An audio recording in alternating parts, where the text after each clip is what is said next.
Grand Canyon National Park, South Rim Part 2. After completing our journey of Hermit's Rest on the previous day, we started our journey to Las Vegas. On the way, we tried to cover the eastern part of the South Rim within the time constraint we had on our long tour. As we had to explore the rim on our own, we could focus on only selected points. We did a bit of exploration along the way to avoid crowds and make as much use of the time as we had at our disposal by avoiding too long deviations from the highway. Parking the car along the highway, by the first turnoff we tried to walk along the canyon rim trail path along the side road to the Yaki Point. A narrow, uneven road leads across the rocky, uneven growth through a sprawling forest. Caution is advised as you move along the trail across the flat limestone rocks and small stones strewn in the path. There were no railings on the first outlook point we spotted along the rim. A tall wall of striated rocks on the east side prevented views to the west. Sunlight fell on the rock wall from east. On the east side, we could see a limestone spur, which we guessed to be the South Kaibab Trail Head. Down below on the left were tall corrugated cliffs of sandstone. In the middle was O'Neill Butte. Centered on the O'Neill Butte and going to the north was a long ridge. By the side of the ridge, a deep gorge, Bright Angel Canyon, was running parallel to it. It joined with the gorge running east to west. The combined gorge was the Inner Gorge. To the northwest, one could see eruptions of several buttes with horseshoe-shaped erosions sprawling over the canyon. There was no railing at this point, and we had to practice caution standing there. The point was great for bird watchers, but there was no wayside exhibit at the point. We had still to walk to the Yaki Point. We walked along a narrow, unpaved trail leads across the rocky, uneven ground through a sparsely forested area with low desert scrub. Yaki is the easternmost stop of the Kaibab Trail route that also serves the Pipe Creek Vista. We followed the trail along the rim towards east for about 10 minutes, took some pictures, and again walked further for 10 minutes to reach a railed outlook point, which believed to be Yaki Point, although there were no wayside exhibits or information panels at the time we visited the place. The weather was cloudy, and so the pictures. The westwards vista encompasses the end of the Bright Angel Trail and a view of the South Kaibab Trail Head. The view to the east includes a creek running beneath a long ridge centered on Newton Butte and extending to the north rim. There were many high buttes and mesas enclosing the creeks. Later we walked back along the same trail along which we had traveled earlier. In both the directions we could spot 3 vertically chiseled cliffs and a very narrow brown-colored ridge shaped like sawtooth followed by a bowl shape prominently dominating next to the rim. We took photos of the rim while moving back from the outlook as well. We came back to where the car was parked and started driving east along the highway. We drove for about 10 minutes and halted on an unnamed pullout to explore the South Rim. Luckily, we came across a railed outlook along the rim. We were rewarded with an excellent view of the ravine coming down from north to south and meeting the Inner Gorge. The river flowed through a chasm between cliffs on either side.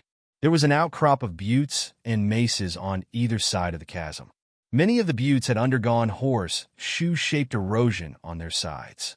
We explored the view for a while before returning to our vehicle.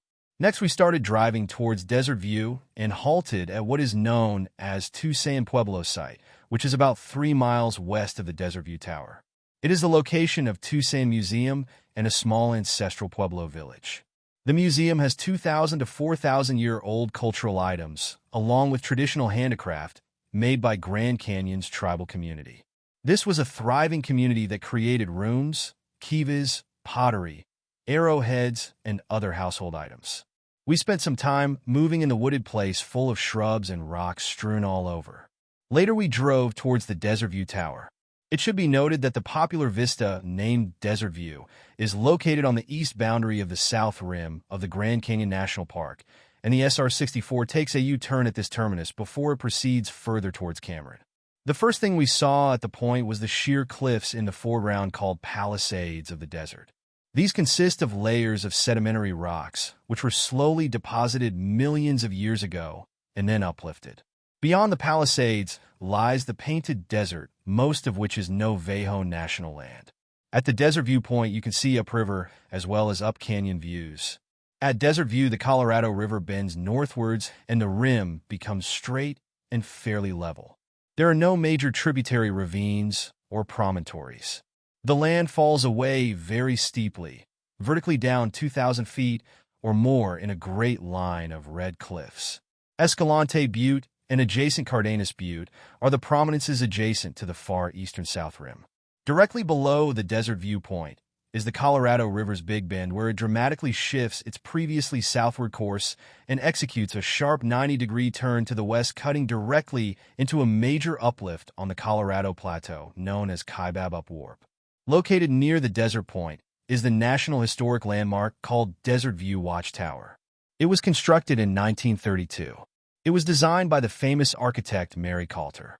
It uses mostly locally sourced rocks and reused timber. Its internal structure is strengthened by utilizing modern-day equipment and materials. After our visit to the Desert View Outlook, we proceeded along SR 64 towards Cameron. The route becomes an elevated scenic drive for a couple of miles. We were rewarded with the vistas of the two outlooks we had bypassed on way to Desert View in reverse order, i.e., first we get the view of Navajo and later that of Lapon.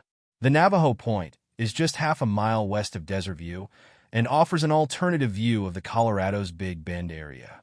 The Navajo is one of the highest points on the South Rim, although one can still see the tip of Desert View Watchtower rising above a ridge in the east. Directly below the rim and 2,000 feet lower down are the Escalante and Cardenas Buttes. To the northeast are the Tanner Canyon Rapids. Several miles of the river can be seen north of the rapids. Beyond the rapids lies the confluence of Colorado River with the Little Colorado River, and beyond it is the Painted Desert. To the west, a huge expanse of the canyon stretches up to Yaki Point. After taking in the panorama of Navajo Point from the elevated route, we drove a few minutes further to grab the stunning views of the Lapon Point, again from the top. The point looks down on 75 Mile Creek, which runs beneath a thin ridge connecting to Escalante Butte, and joins the Colorado River between two of its several rapids. Lapon Point is one of the few places where you can clearly see the tilting layered rocks that form the Grand Canyon supergroup. From this point, you can see spacious panorama view of both the east and west expanse of the Grand Canyon. We thus completed our tour of the south rim of Grand Canyon and proceeded towards Hoover Dam.